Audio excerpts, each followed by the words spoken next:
Kajian Tahdzimul Akhlak. Ya, meraih, ya maksudnya ya targetnya meraih al-akhlakul karimah,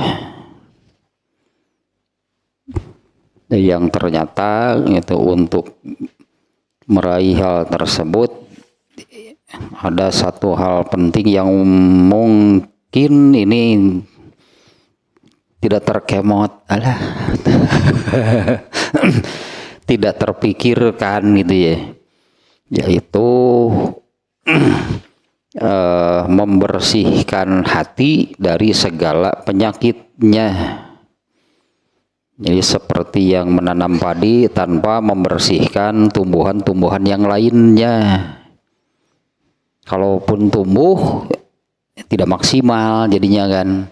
Kalaupun padinya itu tumbuh tidak maksimal itu hasilnya. Nah, ini mungkinnya yang tidak terpikirkan, terabaikan, yaitu menghilangkan semua penyakit hati dari dalam hati, agar al-akhlakul karimah itu bisa gitu ya, bisa. Nah, di mana al-akhlakul karimah ini itu adalah buah dari tumbuhan yang ditanamkan, dan tumbuhan yang ditanamkannya itu adalah Islam. Ya, adab Islam itu ditanamkan di dalam hati, nanti tumbuh munculnya adalah al-akhlakul karimah. Nah, untuk hal tersebut, nah ininya yang mungkin demikiannya, saya kira tidak terpikirkan, terabaikan, yaitu membersihkan segala penyakit hati yang ternyata banyak penyakitnya. Ya, penyakit hati itu banyak. Nah, tapi untuk bisanya membersihkan penyakit hati itu harus, yang pertama adalah tahu dulu itu penyakit hati itu apa saja. Yang tadinya penyakit hati itu banyak gitu, jumlahnya beragam. Itu langkah pertama itu adalah mengetahui dulu penyakit hati itu apa saja. Nah, ininya yang sedang kita kaji itu yang demikian, itu satu persatu gitu aja penyakit hati itu dibahas, dikaji, bahkan sampai kepada bagaimana cara menghilangkannya. Nah, itu langkah pertama gitu ya, untuk membersihkan penyakit hati itu adalah tahu dulu penyakit hati itu apa saja. Apabila ini langkah pertama gitu ya, langkah kedua adalah coba periksa gitu di dalam diri, di dalam hati kita itu ada nggak penyakit hati tersebut. Dan selanjutnya ya, ada 7 gitu, ada 7 atau 8 itu biasanya, ada 7 atau 8 langkah untuk bisa sampai kepada betul-betul membasmi itu, membersihkan penyakit hati. Nah, langkah pertamanya adalah tahu dulu penyakit hati itu apa saja. Nah, ini kan yang kita kaji itu demikian ya. Ini sudah penyakit hati yang ke-11 gitu ya. 11 12. Yang ke-12 nih, al-ghurur. Yaitu ini akan saya terus ulang ya, biar mengakar, menancap begitu ya, betul-betul paham itu ya. Al-ghurur itu definisinya nih, penyakit hati al-ghurur itu yang seperti ini berarti. Nah, nanti kan seperti yang tadinya untuk membersihkan penyakit hati itu langkah pertama adalah mengetahui dulu penyakit hatinya. Nah, ini al-ghurur misalnya. Nah, langkah yang kedua adalah periksa di dalam hati kita itu ada nggak penyakit hati yang ini. Nah, al-ghurur itu adalah tentram atau nyaman, enak, atau dalam hal ini tidak merasa bersalah, apalagi merasa berdosa. Nah, gitulahnya, malah ada rasa tentram, nyaman, biasa gitu, biasa seperti tidak merasa bersalah, apalagi merasa berdosa.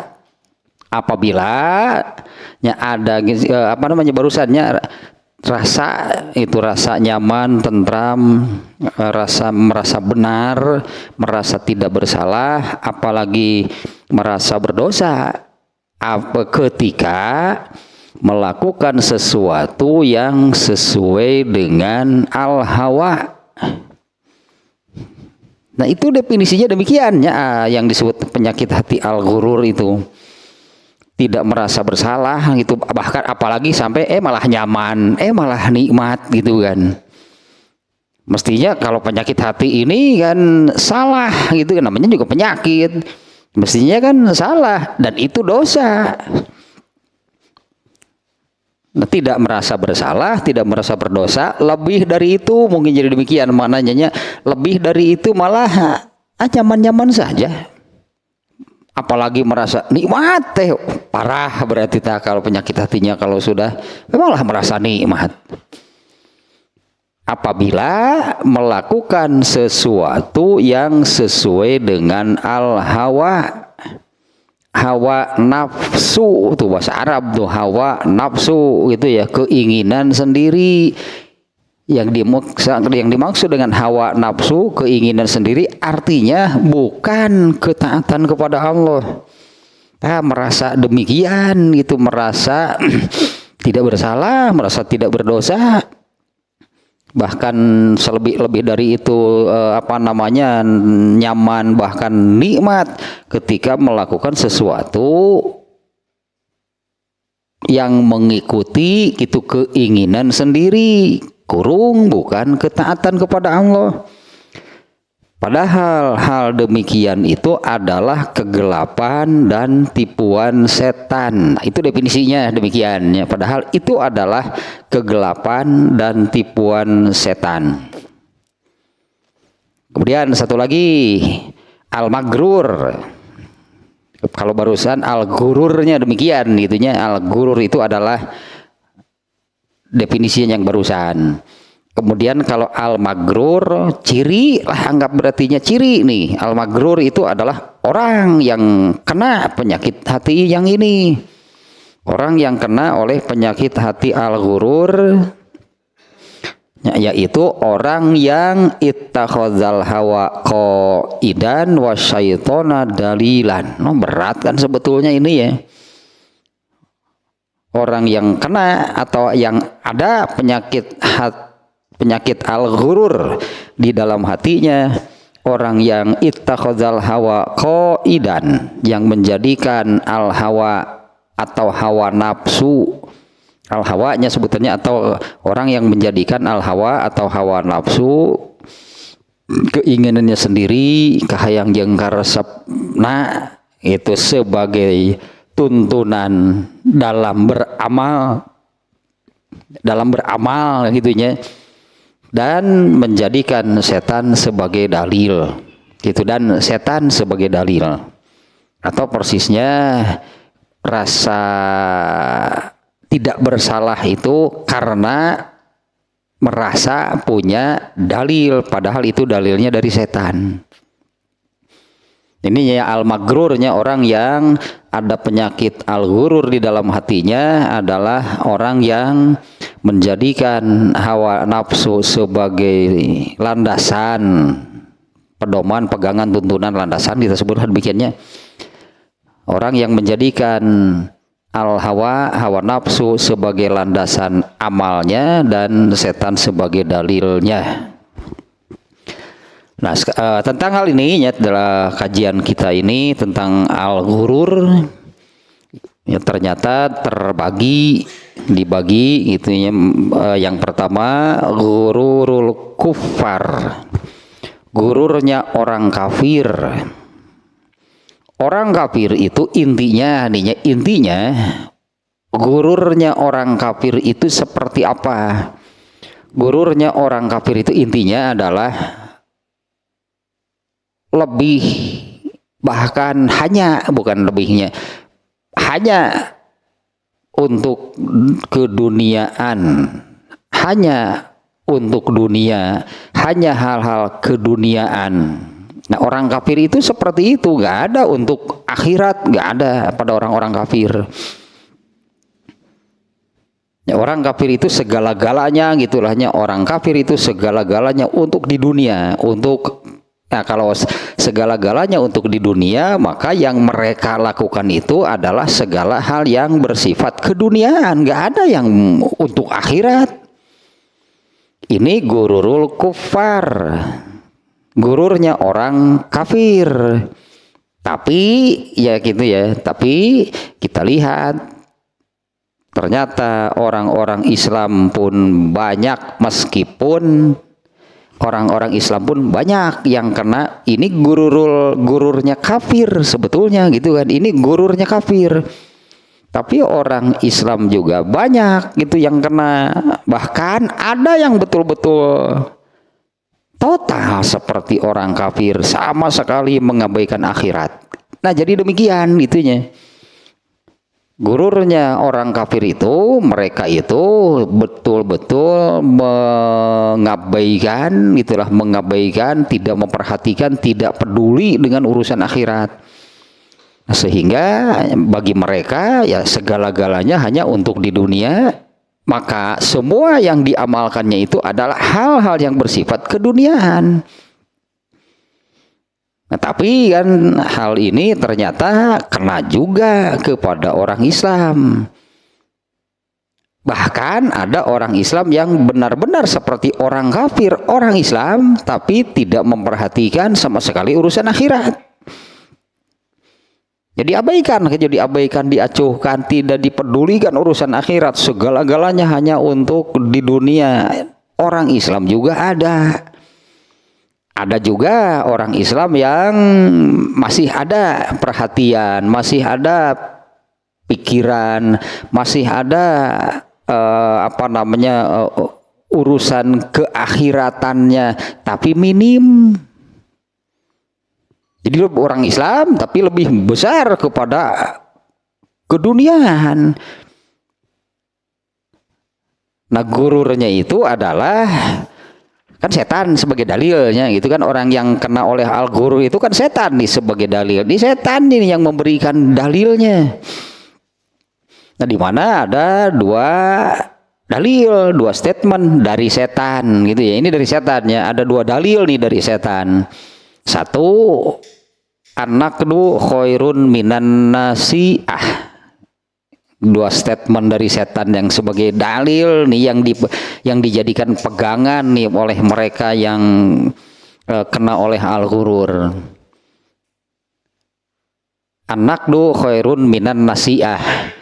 Ini kalau secara bahasa adalah yang sekarang itu lebih baik daripada yang nanti.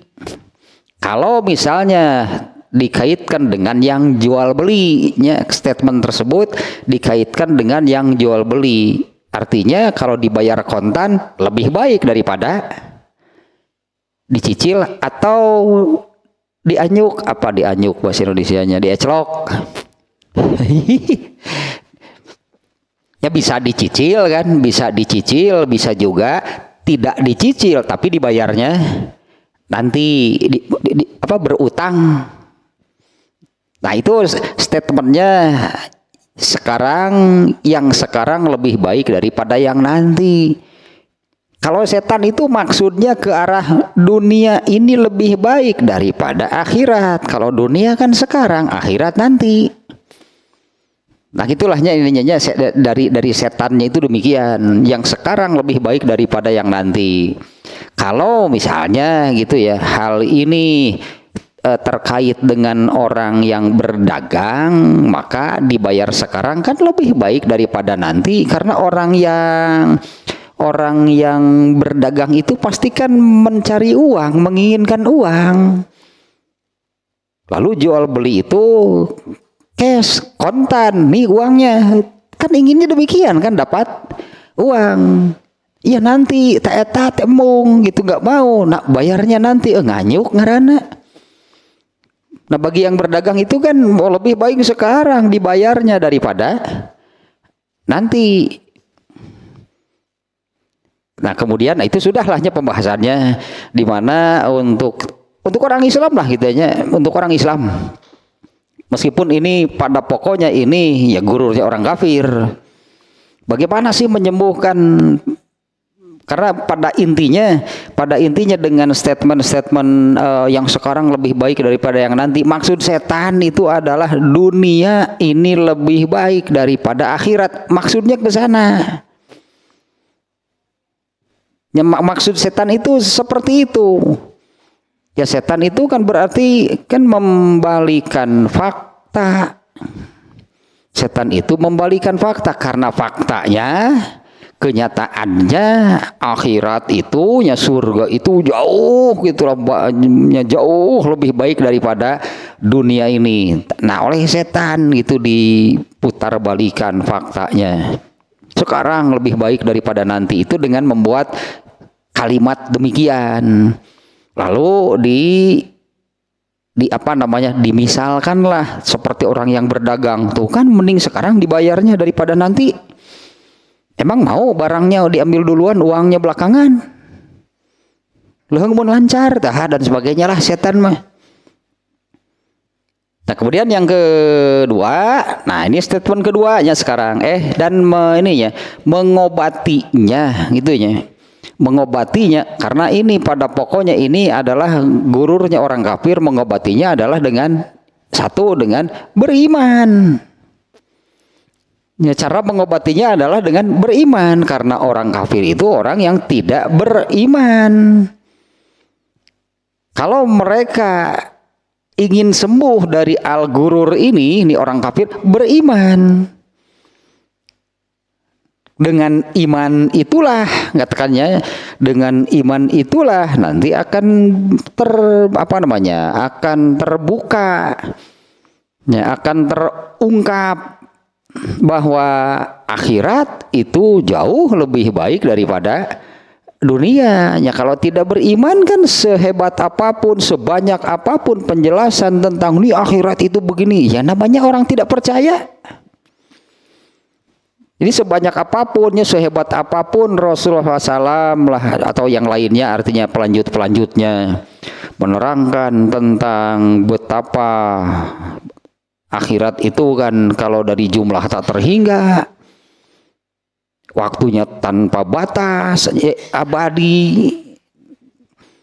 Nah, kalau orang yang tidak percaya ya tetap saja hal itu tidak dipercayai, maka akan melihat apa yang nampak, yaitu dunia. Ya sudah, itu berarti. Nah, kalau dengan beriman seperti dulu kan yang dialami oleh para sahabat, mereka kan asalnya orang-orang yang para penyembah berhala. Mereka tidak percaya akhirat, mereka tidak percaya ada hidup setelah mati.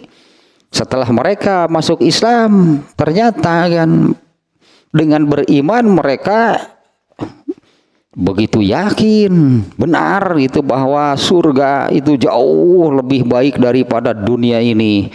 Tentu mereka memilih surga kan. Ya, akhirnya kan para sahabat ini kan memilih surga daripada dunia. Ditinggalkanlah itu dunia mah, disebutnya ditinggalkan, dikorbankan gitu untuk meraih surga. Nah, yang kedua gitu, apabila tidak beriman maka dengan burhan, dengan dalil, dengan hujah, atau coba statement setan itu kita uji itulahnya. Coba statement setan itu kita uji, benar itu yang sekarang itu lebih baik daripada nanti. Karena kalau ini menjadi sebuah statement, berarti ini harus berlaku secara global, secara universal untuk segala hal. Untuk segala hal berarti sekarang itu lebih baik daripada nanti. Nah, diuji dengan cara demikian gitu ya. Nah, misalnya orang-orang kafir itu gitu ya, ketika mereka berdagang lagi nih, misalnya contohnya orang kafir nih, ketika mereka berdagang, yang namanya berdagang itu kan sebutlah diawali dengan mengeluarkan modal. Kan sekarang mengeluarkan modal, kemudian harus bekerja katakanlahnya, kemudian dia harus berbisnis, dan itu kan menguras tenaga, menghabiskan waktu. Nah itu yang sekarang mengeluarkan modal, kemudian berdagang, terus untungnya kapan? Untungnya kan nanti kan. Nah sementara untungnya ini pasti nggak? Kan ada yang rugi, kan ada yang berdagang itu rugi, modalnya habis, barangnya nggak ada, capeknya jangan ditanya. Jadi hitunglah capek memang gitu, modalnya habis, barangnya tidak ada, malah utang yang numpuk, mana keuntungannya? Apa itu yang lebih baik? Karena yang ada sekarang itu adalah yang itu, mengeluarkan modal, kemudian dia berdagang, di mana berdagang itu kan menghabiskan waktu, menghabiskan energi dan sebagainya. Terus yang nantinya apa? Keuntungan kan? Nah kalau prinsipnya demikian, ternyata enggak, karena kan lebih baik yang nanti. Lebih baik yang nanti, orang yang berdagang itu menginginkan yang nanti, yaitu keuntungan. Kalau lebih baik modal mah tuh enggak sesuai eta modal atau modal dagang meureun kitu mah enggak sesuai modalna atuh eta pake. Itu satu artinya ini kelemahan nih ya, karena kan menguji statement setan nih. Karena kalau statementnya demikian, yang sekarang itu lebih baik daripada yang nanti. Kalau setan mengeluarkan statement atau dalil demikian itu kan maksudnya itu untuk mengarahkan manusia supaya mengabaikan urusan dunia, urusan akhirat. Maksudnya demikian. Nah, dengan kemudian yang kedua nih ini. Orang yang berobat, orang yang sakit kemudian berobat. Yang sekarang apa? Berobat. Mengeluarkan biaya, kemudian makan obat yang pahit, yang busuk dan sebagainya. Kemudian yang diinginkan apa? Kesembuhan. Kesembuhannya kapan? Masa sembuh duluan sih? Sembuh duluan namun ayah itu dokter teh hade itu. Tapi makanya kan yang dikejar, yang diinginkan itu sembuhnya kan. Karena bagi dia itu sembuh itu lebih baik dibandingkan dengan ke dokter, dia mengeluarkan uang, minum obat gitu yang rasanya pahit, yang baunya busuk dan sebagainya. Nah yang ini dikorbankan, mau dijalani, mau dilalui karena menginginkan yang lebih baik adalah kesembuhan. Nah, artinya itu kan yang nanti ternyata lebih baik daripada yang sekarang. Tak terpatahkanlah gitu, berarti artinya kalau berprinsip kepada yang sekarang itu lebih baik daripada yang nanti. Nah setan kan namanya juga menipu. Padahal arah setan itunya mengeluarkan statement demikian itu untuk mengarahkan manusia itu agar hanya kepada keduniaan saja. Karena itu kan lebih baik daripada yang nanti. Nah kemudian sekarang statement kedua. Nah statement pertama artinya karena ini pasti salah, ini dari setan pasti salah. Hanya manusianya saja yang namanya juga gurur, namanya juga tertipu. Oh iya ya, mending ayeuna lah, mending yang sekarang. Mending yang sekarang, nampak akhirat kan belum jelas. Padahal yang tadi juga sama, mending yang sekarang yang nampak. Apa yang sekarang yang nampak? Kalau yang berdagang itu mengeluarkan modal, kemudian dia berdagang, kan itu yang sekarang yang nampak. Hasil belum tentu. Kemudian yang berobat ke dokter, yang nampak, yang ada, yang nampak sekarang apa? Berobat, mengeluarkan biaya, apalagi misalnya kalau harus sampai operasi, sampai dibedah gitu badannya. Apa itu yang lebih baik? Karena itu yang sekarang.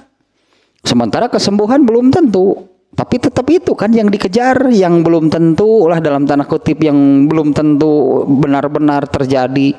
Kalau yang berdagang untung, kalau yang sakit itu sembuh, belum tentu terjadi. Tapi tidak menyebut, oh ini lebih baik atau enggak seno etana, karena mereka menginginkan untung, mereka menginginkan sembuh. Bukan ingin dioperasi, ingin sembuh. Ada yang ingin minum obat? Bukan. Tapi mereka yang minum obat itu ingin sembuh. Artinya yang diinginkan itu kan yang nanti. Alah terbantahkan lah gitunya statement setan. Kemudian yang kedua nih, statement kedua. Kemarin baru awalnya statement kedua, yaitu al-yaqinu khairun minasyak. Nih statement kedua, dalil kedua dari setan nih. Yang yakin itu lebih baik daripada yang ragu. Maksudnya setan itu ke arah yang tadi. Setan itu mengatakan demikian. Nih kalau dunia itu kan sekarang yakin. Ya kalau dunia itu kan sekarang kan yakin kan dunia. Andai lah misalnya yang apa kemarin saya contohkan yang korupsinya. Lebih ditakuti hukuman di dunia. Karena hukuman di dunia itu yakin. Mereka sudah melihat. Ada yang ditangkap, diproses, kemudian dimasukkan penjara. Kan yakin tuh kan dihukum sekarang. Nanti itu juga akan dihukum, akan disiksa di neraka. Mereka itu setan itu menyebutnya urusan akhirat mah urusan yang belum jelas, gitulah, syak yang belum jelas. Jadi mereka bahkan ini ya yang kena gurur nih. Jadi mereka kenapa tidak korupsi? Takut di penjara, bukan takut neraka. Gurur berarti. Ya lebih takut di penjara dibandingkan dengan masuk neraka. Gurur berarti kena oleh gurur. Karena penjara di dunia yakin, kalau neraka belum jelas berarti, sehingga mereka itu tidak merasa takutnya. Beda kan dengan kalau yang yakin neraka itu ada. Dengan penjelasan siksaannya seperti apalah yang sangat jauh lebih berat, lebih keras daripada siksaan yang ada di dunia, pasti lebih takut neraka. Kalau yakin neraka itu ada dan siksaannya pun itu kan jauh lah melebihi siksaan seberat apapun siksaan yang ada di dunia, mana yang lebih ditakuti? Kalau bagi yang yakin dengan neraka kan pasti lebih takut dengan neraka. Tapi setan di sini kan kalau di dunia yakin, sekarang dihukumnya yakin, itu kan tuh buktinya sudah banyak. Misalnya yang melakukan kejahatan itu, yang melakukan pelanggaran perbuatan dosa itu kemudian ditangkap, diproses, penjara itu kan yakin. Jadi itu yang lebih ditakuti. Kalaupun ya yang takut nih dengan di dunia ada hukuman, di akhirat juga ada hukuman, lebih takut di dunia ya gurur berarti. Karena semestinya kan akhirat itu lebih daripada dunia. Kan akhirat kalau surga berarti kan lebih menginginkan surga daripada apa yang ada di dunia. Kalau seperti ini ya, lebih menginginkan surga daripada apa yang ada di dunia.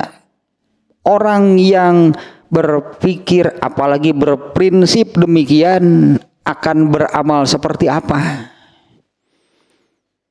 Coba akan beramal seperti apa kalau orang yang sudah berprinsip yakin bahwa di surga itu akan mendapatkan yang tak terhingga dan menginginkan itu daripada apa yang ada di dunia.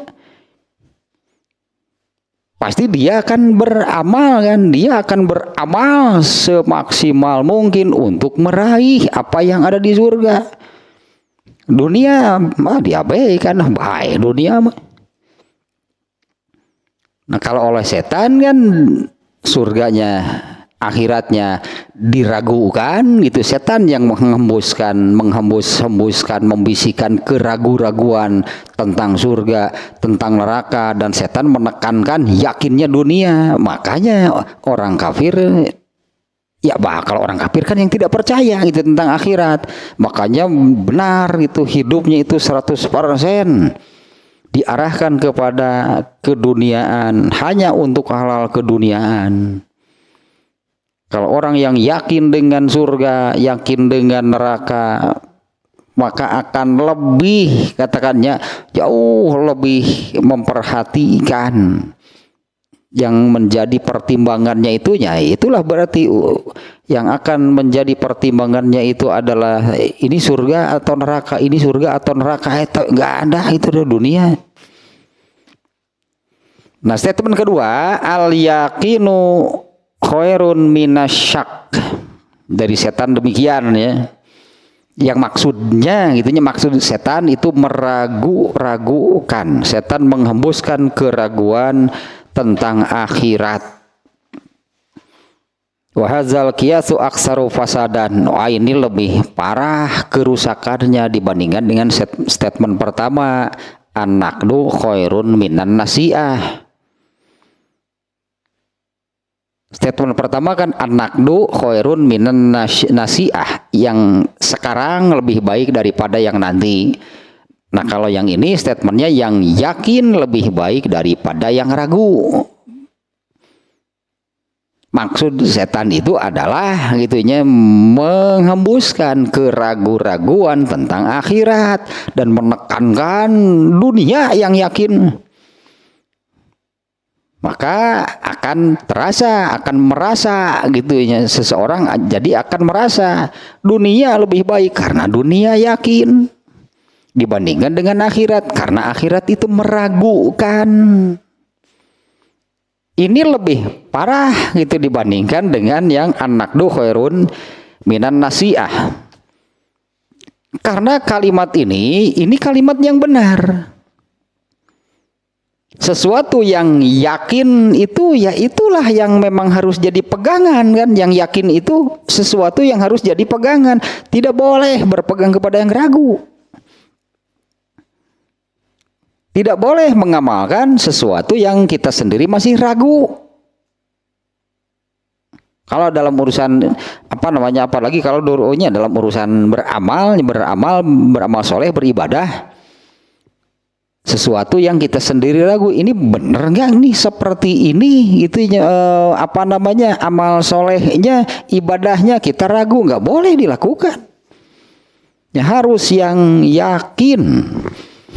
Jadi kalau kalimat ini benar sebetulnya, al yakinu khairun minasyak. Tapi untuk dalam hal ini di mana kalimat ini dimanfaatkan oleh setan untuk mencelakakan manusia, yaitu dengan diarahkan kepada dunia itulah yang yakin, akhirat itulah yang meragukan. Maka yang yakin lebih baik daripada yang ragu, dunia lebih baik daripada akhirat. Ini kalimatnya kalimat yang benar nih. Kalimatul haqqi wa urida bihal batil, si setan tak kelakuan. Seperti itu setan itu kelakuannya. Kalimat yang benar pun itu bisa digunakan untuk tujuan yang salah.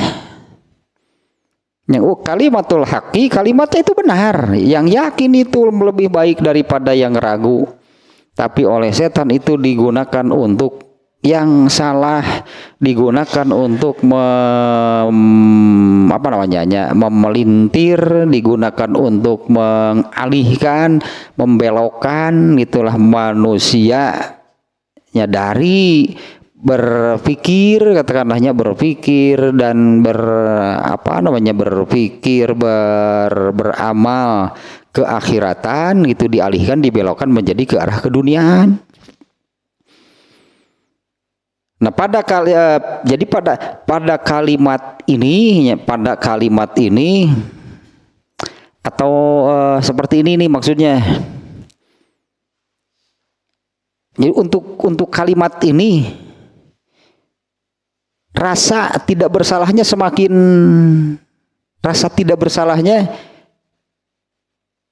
apanya semakin besar gitu merasa tidak bersalahnya, karena kan ya yang yakin kan memang iya gitu kan, lebih baik daripada yang ragu. Karena ini jadi apa namanya ya, berlindung gitulah, berlindung di bawah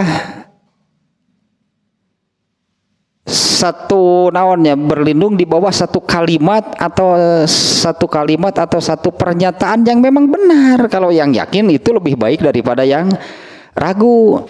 Tapi ketika hal itu digunakan untuk keduniaan yang yakin, maka teruslah ke arah keduniaan dan meragukan akhirat. Tak itu nage jadi tengah rasa salah, ternyata bahaya nanti.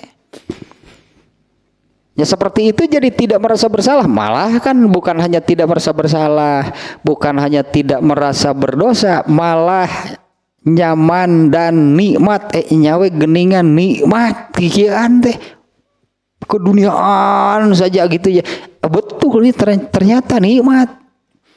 Ternyata gurur parah itu manu gitu berarti. Ya, apabila sudah sampai kepada benar ternyata hal seperti itu rasanya nyaman, rasanya nikmat, jauh dari kata merasa bersalah apalagi berdosa. Karena berlindung di bawah statement yang benar, statementnya yang yakin lebih baik daripada yang ragu. Ini kan dunia yakin, makanya saya ini katakanlah iya ke dunia ini kan yang yakin. Ini lebih parah lagi, ini lebih berat lagi nih kalau memang ini dijadikan pegangan. Tapi seperti itu ininya apa namanya hasil muaranya benar nih, berpegang kepada yang yakin lebih baik daripada yang ragu. Tapi muaranya hasilnya adalah keduniaan saja yang apa namanya yang dilakukan, yang diamalkan, digugulung, yang dikejar nanti, akhirat diabaikan. Salah? Enggak, kan yang yakin lebih baik daripada yang ragu. Nah, jadi orangnya katakanlahnya tidak merasa bersalah, tidak merasa bersalah, tidak merasa berdosa. Nah, bahkan nyaman-nyaman saja, bahkan nikmat rasanya seperti ini. Ya, setan yang tertawa hakan sia cek setan teh badanana. Cek setan teh hakan sia kayak di akhirat seperti apa. Nah, ini juga bisa kalau dengan beriman mas sebetulnya dari kafir kemudian beriman, mestinya dengan beriman itu selesai gurur pasti sembuh. Sebetulnya semestinya demikian. Orang-orang kafir kalau masuk Islam, kalau dia kemudian beriman pasti sembuh, karena dengan beriman itu dia akan tahu tentang akhirat. Ya, dengan beriman itu dia akan tahu tentang akhirat dan dia akan percaya semua penjelasan tentang akhirat. Dia bahkan dia yakin itu seperti yang pernah terjadi dulunya para sahabat Umar bin Khattab lah, kan asalnya orang kafir, penyembah berhala, musyrik.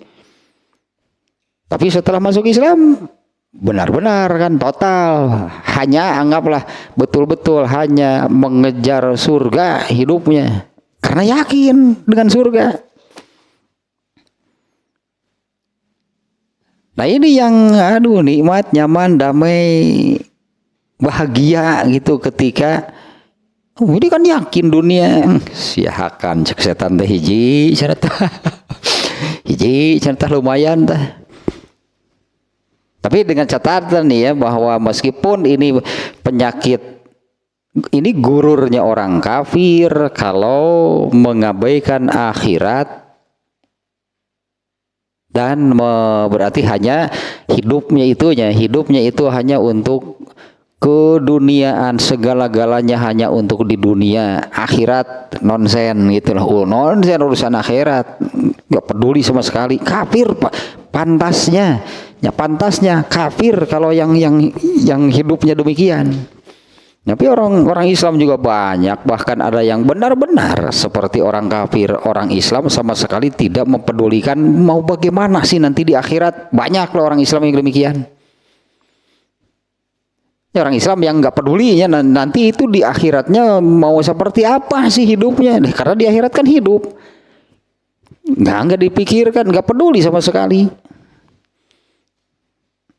Ada juga yang kadarnya lebih rendah dari itu, masih ada kepikiran, masih ada kepedulian tentang akhiratnya, tapi rendah, sehingga hasilnya tetap sama, lebih besar ke arah keduniaan, lebih mengejar dunia dan keduniaan.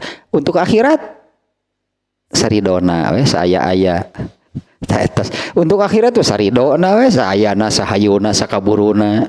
Oke we sore aduh tuh oke sore oke we isuk. Untuk urusan akhirat mah. Dan seringkali artinya ini bisa kita lihat juga nih yang seperti ini, seringkali kalau di waktu yang sama di mana di waktu tersebut artinya pada satu waktu gitu ya. Di sini ada disebutnya, di sini ada kepentingan untuk akhiratnya. Tapi dia juga punya kepentingan untuk keduniaan nih pada waktu yang sama. Mana yang diambil? Ada contoh lagi gampang nu kitu mah. Kemarin juga pernah saya contohkan yang ini. Ketika datang waktu sholat, apa sih yang dilakukan? Ngaropi, ngarudud, ngarobrol, rapat, rapat naon, atuh ieu lah. Sementara kan ini berdasarkan satu saja, saya kira ini cukup mewakilinya, bukan hanya satu dalilnya. Kan Rasulullah SAW itu perintah nih. Rasulullah memerintahkan begini, idza ja'atis sholatu kali itu teh. Ayat ini nih yang grup Wagner. Grup Wagner itu perang Rusia, terutama yang Ukraina. Ini kelompok Ashabus Sufah santri Rasulullah SAW, Malik bin Al-Huwairis. Ini salah satu santrinya di Ashabus Sufah, Malik bin Al-Huwairis. Dia ini datang dari daerahnya, dari daerahnya datang ke Madinah untuk berilmu, belajar kepada Nabi. Nah, Rasulullah SAW itu ternyata pastilahnya orang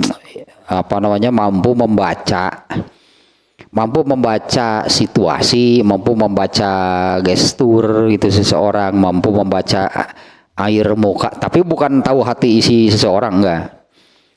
Dari gesturnya, dari perilakunya, Rasulullah sudah melihat, ini sudah ingin pulang ini nih. Apabila sudah 20 hari, kata Malik bin Al-Huwairis, Rasulullah sudah tahu. Nah, Rasulullah suka memerintahkan pulang. Sekalian sebetulnya ya, memerintah pulang itu artinya ilmu yang didapat selama 20 hari ini ya coba amalkan, coba ajarkan gitu kepada orang-orang di daerahnya. Nah, Rasulullah memerintahkan nih sebelum Malik bin Al-Huwairis dan kawan-kawannya dari daerah yang sama. Nah, Rasulullah memerintahkan sebelum mereka pulang, karena Rasulullah yang menganjurkan, ya sudahlah pulang dulu lah, pasti kalian sudah rindu keluarga gitulah.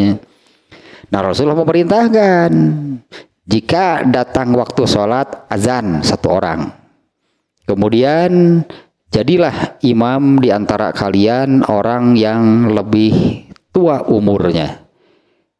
Inilah yang diperintahkan oleh Rasulullah SAW jika datang waktu sholat. Rasulullah memerintahkan apa? Jika datang waktu sholat azan satu orang, kemudian imamilah oleh orang yang, kan perintah Rasulullah itu bukan hanya berlaku untuk grup Wagner, bukan hanya berlaku untuk mereka. Hadis Rasulullah SAW itu kan berlaku umum. Demikianlah gitu Rasulullah memerintahkan jika datang waktu sholat azan satu orang kemudian berjamaah, intinya demikian. Oh, ternyata pada waktu tersebut juga ada kepentingan lain gitu. Apa?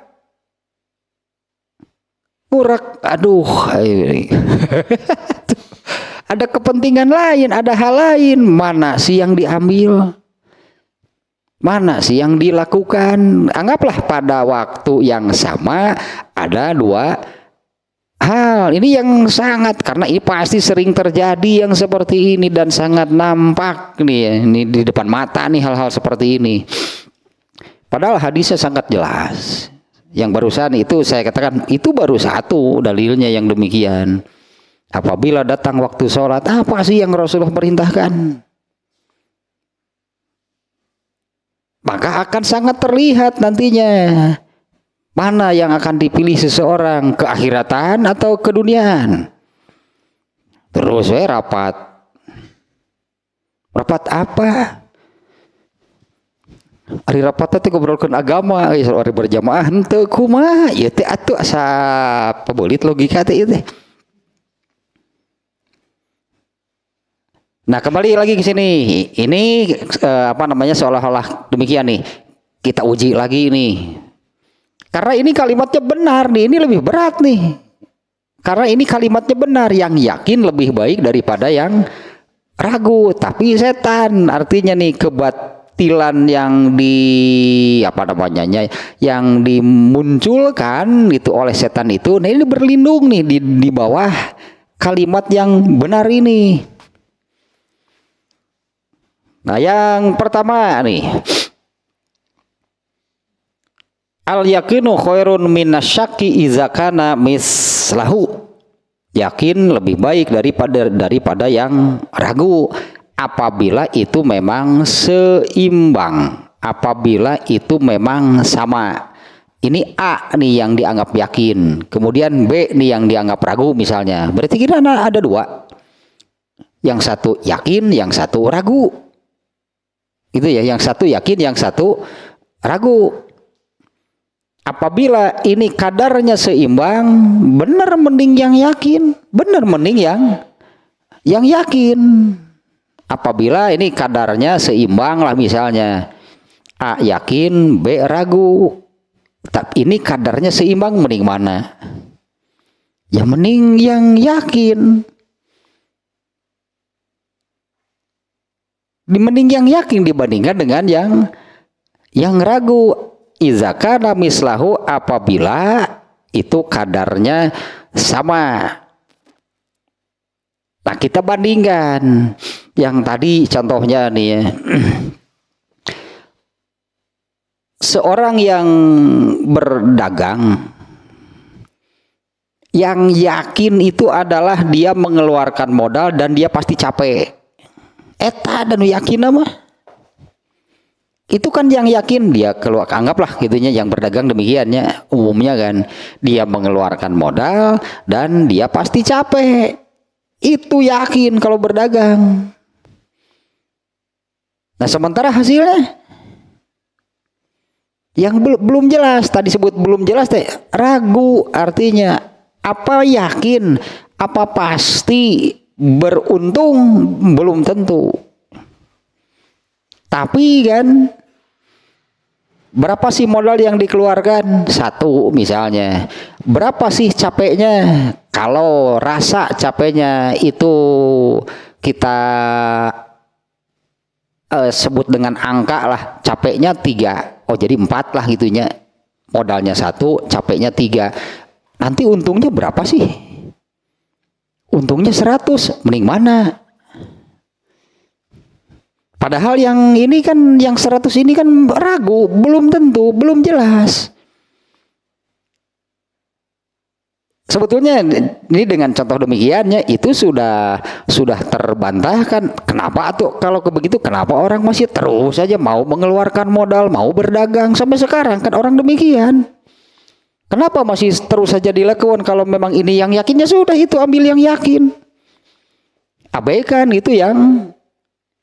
Tapi orang kan mengabaikan ini kan, mengabaikan mengeluarkan modal, dalam arti mengabaikan teh, ya nggak apa-apalah masih mengeluarkan modal juga.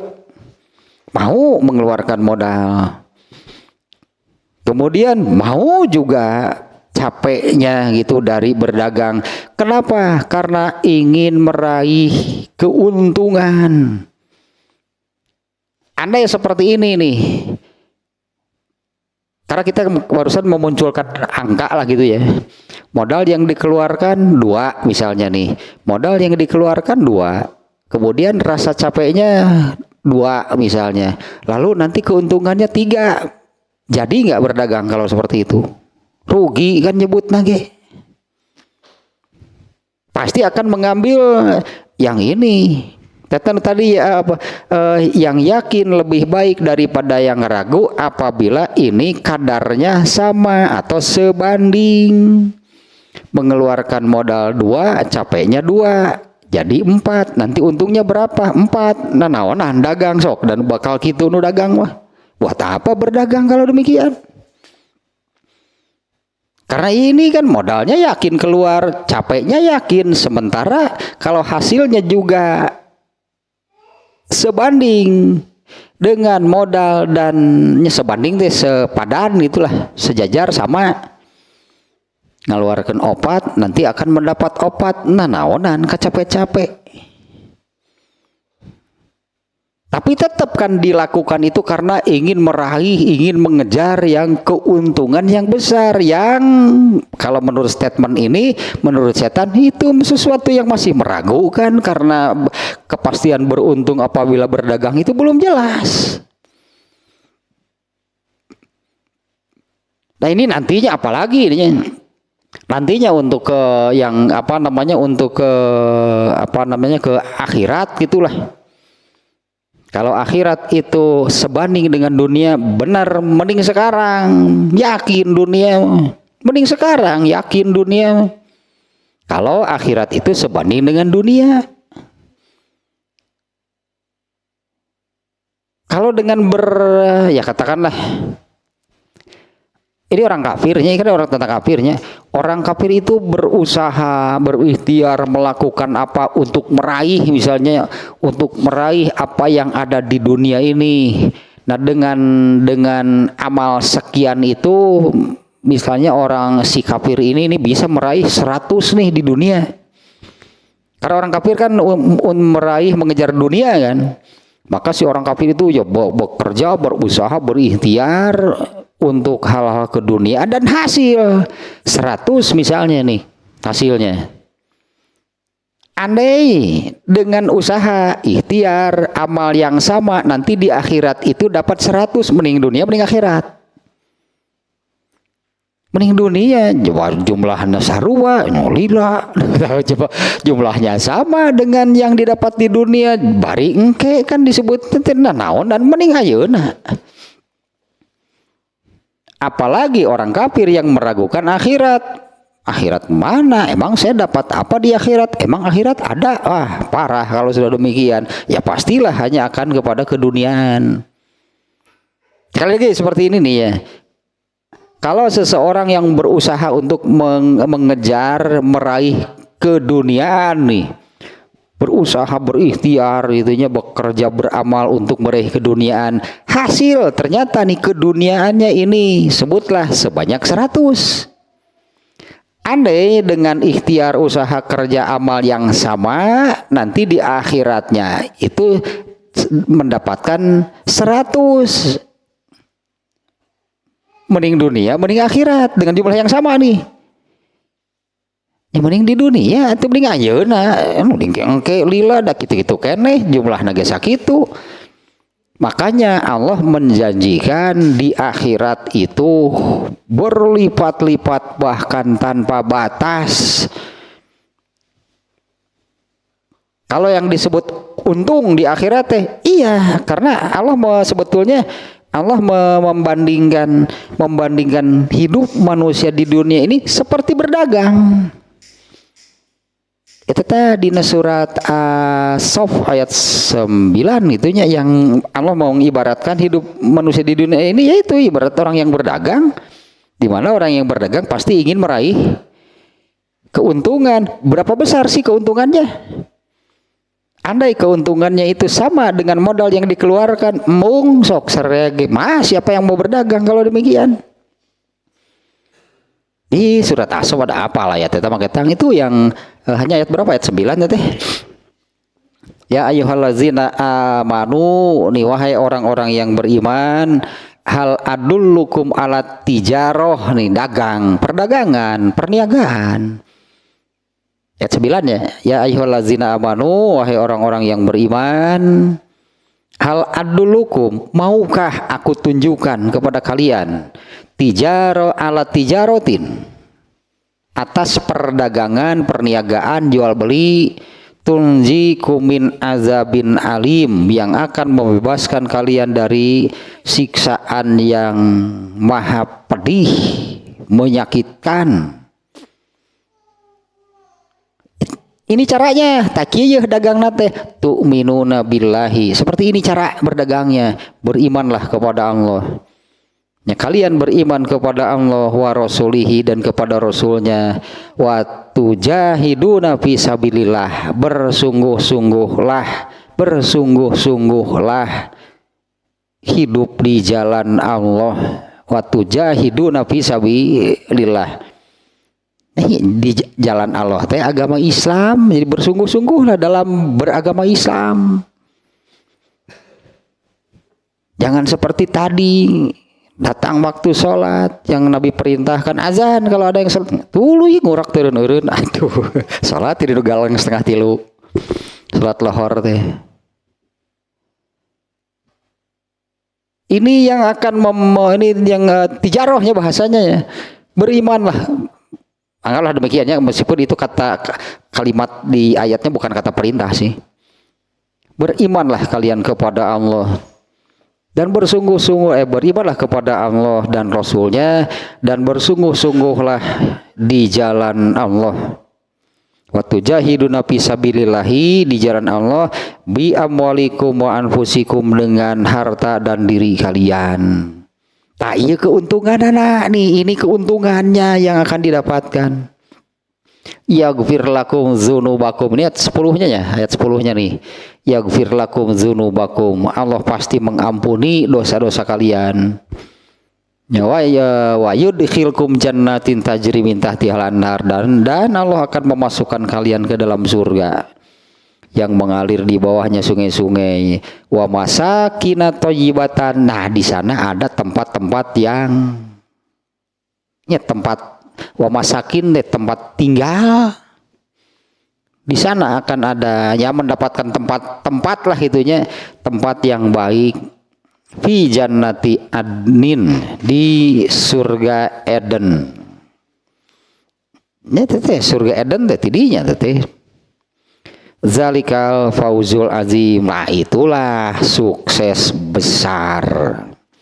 Zalikal fauzul azimnya, itulah sukses besar gitu bagi manusia, hasil gitu, bebenangan, apa bahasa Sundanya, bebenangan, hasil, sukses. Nah itulah kesuksesan terbesar manusia. Nah kembali lagi ke sini nih ya. Ini tadi sampai di sini nih, orang yang berdagang yang yakinnya itu adalah dia mengeluarkan modal dan dia harus pasti capek gitu. Dia mengeluarkan modal dan dia harus berdagang, menjalankan usahanya, Pak, itu pasti capek. Itu yang yakinnya. Sementara keuntungannya warabhuhu syakun, sementara keuntungan itu masih meragukan, masih ragu, belum tentu. Tidak pasti itu beruntung. Kemudian satu lagi, tapi kan dengan contoh itu tetap saja ternyata kan manusia menginginkan, mengejar-ngejar keuntungan, katanya ragu. Tapi itu kan yang terus dikejar keuntungan. Padahal menurut setan mah itu meragu dan yakin mah capek nah. Enggak setan lah, cek setan teh. Atau mungkin itu pan mau dagang teh mau eureun mau datu eureun dagangna. Satu lagi ini kan kita menguji artinya ya, dengan burhan. Ini kan bukan dengan iman. Kalau dengan iman mah beres sebetulnya. Ini dengan mengujinya statement setan ini. Contoh lain, orang yang belajar. Orang yang belajar, yang yakinnya apa? Sama, capek diajar itu, belajar itu capek, belajar itu kan mengorbankan waktu, mengorbankan apa, capek belajar teh. Terus hasilnya pinter mual. Belum tentu, hasil mau meragukan. Apa betul gitunya dengan belajar yang wala capeknya seperti apa benar gitu hasilnya itu ilmu itu bisa diraih? Belum tentu, bahkan tidak sebanding.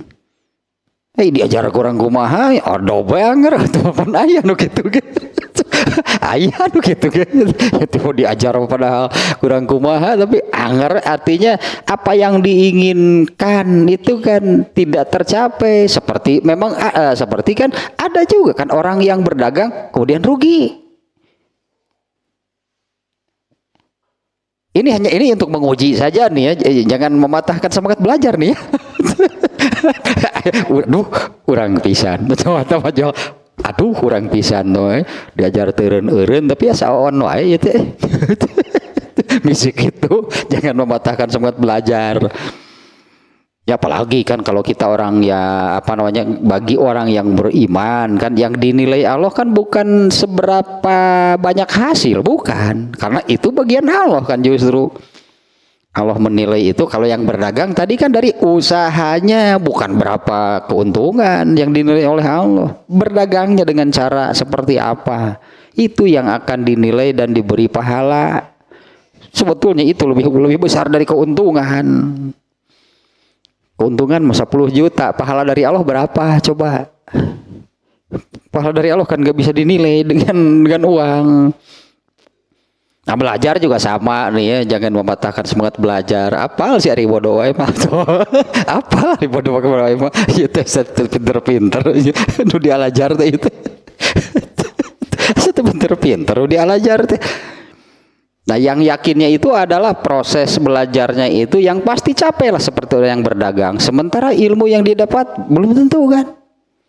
Tapi ternyata kenapa terus dilakukan belajarnya? Karena ingin meraih ilmu yang masih meragukan kalau menurut prinsip ini. Dapat ilmu pasti belum tentu. Tapi tetap dilakukan itunya karena ingin meraih yang menurut setan itu kan sesuatu yang meragukan. Untung dalam berdagang belum yakin. Pinter gitu karena belajar belum tentu. Tapi terus dilakukan. Nah ini juga berarti terpatahkan lah gitulah statement setan itu. Ya sampai sekarang ternyata orang kan masih terus saja bekerja keras, berusaha berdagang karena ingin meraih keuntungan. Terus saja belajar gitunya, terus saja belajar karena ingin meraih ilmu.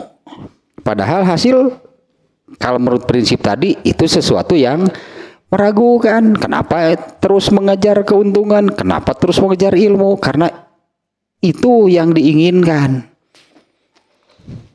Ya karena keuntungan kan yang diinginkan, kenapa berdagang? Karena ilmu kan yang diinginkan, kenapa belajar? Kalau menurut statement ini itu yang disebut keuntungan atau ilmu itu sesuatu yang masih meragukan. Kalau menurut setan katanya kan lebih baik yang yakin daripada yang ragu.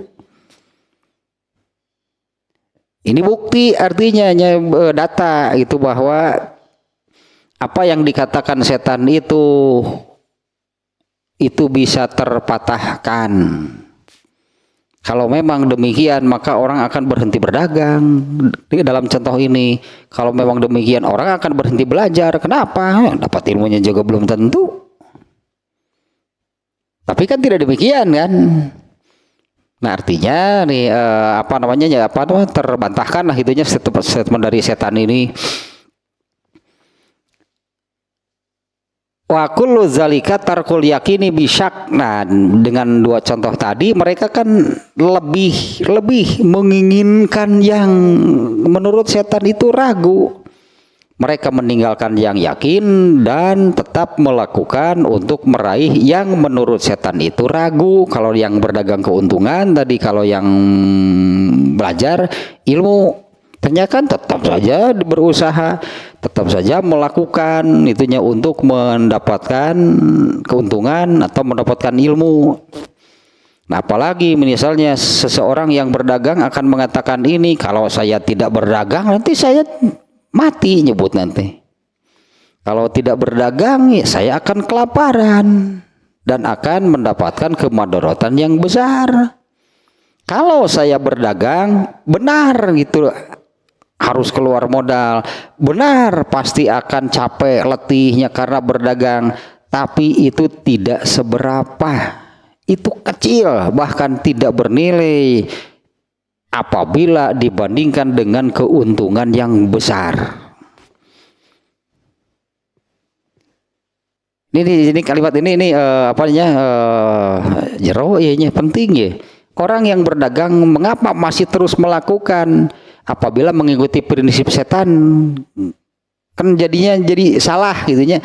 Apabila mengikuti prinsip setan ini jadi salah, yaitu terus saja mau melakukan untuk mengejar sesuatu yang masih ragu.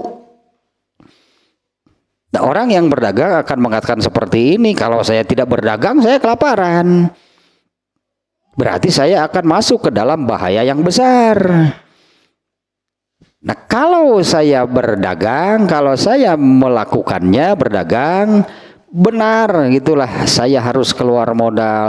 Benar rasa capek letihnya itu pasti itu sesuatu yang yakin apabila berdagang. Tapi hal itu tidak akan berarti apabila dibandingkan dengan keuntungannya nanti sangat besar. Sebut nate kacapek teh kabayar. Bahkan hilang gitulah. Begitu benar terbukti dapat keuntungan yang besar.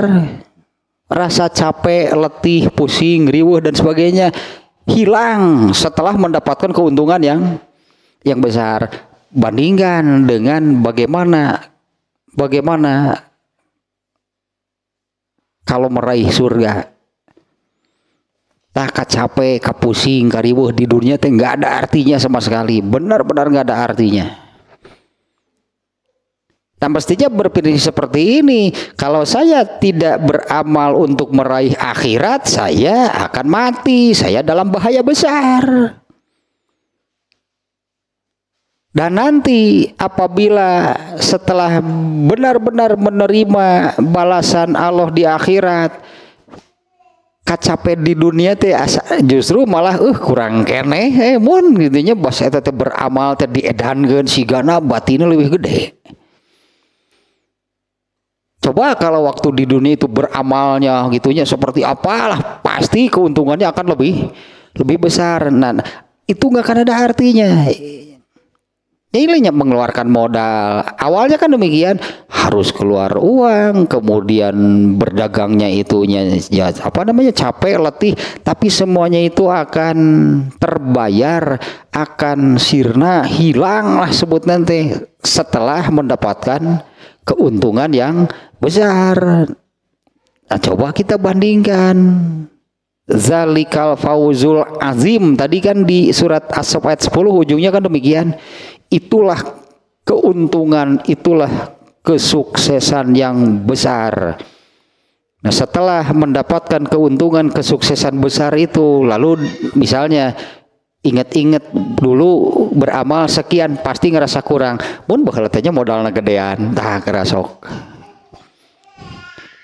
Ya kalau yang berdagang teh banyak, mun modalna rada badak, beureun pasti keuntungannya pun akan lebih besar. Coba kalau berdagangnya lebih serius lagi. Ya, artinya ini berdagangnya kurang serius lah gitunya. Coba kalau modal yang dikeluarkan lebih besar. Coba kalau berdagangnya sampai begadang. Alah. Berdagangnya diedankeun, pasti keuntungannya akan lebih. Sementara surga kan demikian. Karena surga itu bertingkat-tingkat. Surga itu bertingkat-tingkat. Ini berandai-andai saja nih. Karena surga itu kan ada 100-nya. Surga itu ada 100 itu tingkatannya. Andai mah. Kalau ada orang yang masuk surga sihnya Dengan amalnya kan pastinya. Memang amalnya itu dengan amal, usaha, ikhtiar ketika di dunia, dia ini di surganya tingkat 52. Aduh, aing coba kalau dulu beramalnya seperti apa. Mungkin saya di tingkat 93. Ngerasa kurang gede tangge mah ngeluarkan modal deh. Justru demikian nih mestinya kan, karena kalau prinsip setan malah nu yang itu teh diabaikan, itu mah ragu tuh, udah untung can puguh dagang dadai kanan, udah untung can puguh diajar dadai kanan capek-capek udah pinter macan tang tuh gitu. Setan mah geus nu yakin mah setan mah nu yakin mah ayeuna geus dunia we meninggal lah geus tinggalkeun nu karitu mah. Nah, padahal kalau kita melihat ini nih penjelasan seperti ini, bahkan harus berprinsip seperti ini, karena ini kan untuk mematahkan statement setan nih. Orang yang sebagai pedagang lah katakannya, sebagai pedagang dia mengatakan, ya kalau saya tidak berdagang saya rugi, saya di sini saya bisa kelaparan, saya dalam masalah besar. Tapi kalau saya berdagang benar, capeknya iya gitulahnya, benar, capeknya, letihnya, belum lagi harus keluar modal, tapi semua itu akan terbayar dan gak ada artinya setelah mendapatkan keuntungan yang besar. Malah bisa jadi berpikir demikian, modalnya kurang gede tah. Coba kalau waktu itu modalnya lebih besar lagi yang dikeluarkan, pasti untungnya akan lebih. Nah, seperti itulah masuk surganya juga. Andai masuk surga, benar masuk surga, tapi di tingkatan nubuwah di tingkatan 57 aduh, padahal masih ada yang bisa lebih tinggi yang bisa diraih. Yang di tingkatan di atasnya berarti kan lebih tinggi, berarti yang di atasnya, dan yang teratas, yang terhebat di surga itu ya di paling tinggi surga Firdaus. Kenapa dulu itu tidak beramal itu? Iya tadi itu di surat As-Saff kan tujahidunya itu kan bersungguh-sungguhlah kamu di jalan Allah dengan harta dan jiwa. Pasti akan merasa demikian, baheula teh duit teh boga atunya aya nah gitu tah. Kenapa tidak dijalankan untuk memenuhi perintah di ayat tadi? Pasti surganya lebih tinggi. Ya kenapa gitu disebut teh kan berkorban mungkin lahnya dengan kata lain. Kalau di situ kan berdagang, yaitu dengan beriman dan bersungguh-sungguh di jalan Allah itu dengan harta dan diri kalian. Jadi pengorbanan harta untuk bersungguh-sungguh di jalan Allahnya kurang, pengorbanan dirinya untuk bersungguh-sungguh di jalan Allahnya kurang. Jadi surga teh tingkatan 52. Coba kalau lebih seperti orang yang berdagang, ya dilakukan, ternyata benar. Sementara surga itu pasti, kan setan yang menyebutkan surga ragu mah. Padahal surga itu kan yakin, surga itu pasti. Ya barang siapa yang bersungguh-sungguhnya maksimal, berarti mengorbankan hartanya maksimal, mengorbankan dirinya maksimal, pasti hasilnya pun sangat besar. Bisa jadi hanya meraih tingkatan surga yang tertinggi, yaitu surga Firdaus. Teruslah tadi masih ada, tapi saya kira sudah cukup lah kurang lebihnya tentang gururul kufar. Dimana sekali lagi benang merahnya gurur, kalau orang kafir kan penyakit hati semua ada sebetulnya. Gurur ada sebagai penyakit hati di dalam hati orang kafir. Nah, gururnya orang kafir itu seperti ini. Mereka itu total seluruhnya hanya untuk keduniaan, karena dibisikkan oleh setan yang sekarang lebih baik daripada yang nanti. Yang yakin yaitu dunia lebih baik daripada yang ragu yaitu urusan akhirat. Gurur mereka. Nah, tapi kan hal seperti ini, penyakit hati ini, meskipun ini gururnya orang kafir, banyak orang Islam yang seperti mereka. orang Islam, bahkan nih agamanya Islam tapi urusan akhiratnya tidak dipedulikan sama sekali, hanya urusan keduniaan. Ada yang lebih baik sedikit dari itu, orang Islam yang masih ada kepedulian, masih memikirkan, masih mau beramal untuk akhirat, tapi minim karena jauh lebih besar untuk urusan keduniaan. Sama gurur orang Islam tapi gurur kafir kena itu berarti kafir Islam atau iya mah gurur kafir iya mah malah kena juga, padahal ini gururul kufarnya, gururnya orang kafir. Tasah beres tahnya gurul kufar mata gururnya orang kafir itu demikian lah ya. Yaitu keduniaan lah pokoknya bagi mereka, nggak ada akhirat. Nah setelah ini nanti gururul usoti minal muslimin. Nah iya gururna orang Islam anu kieu nanti bagian keduanya gururnya orang Islam, gitulah demikiannya kurang lebih judulnya. Atau seholah itu kisi-kisi atau nanti ini insya Allah nih yang akan datang ini nih bagian keduanya gururnya orang Islam.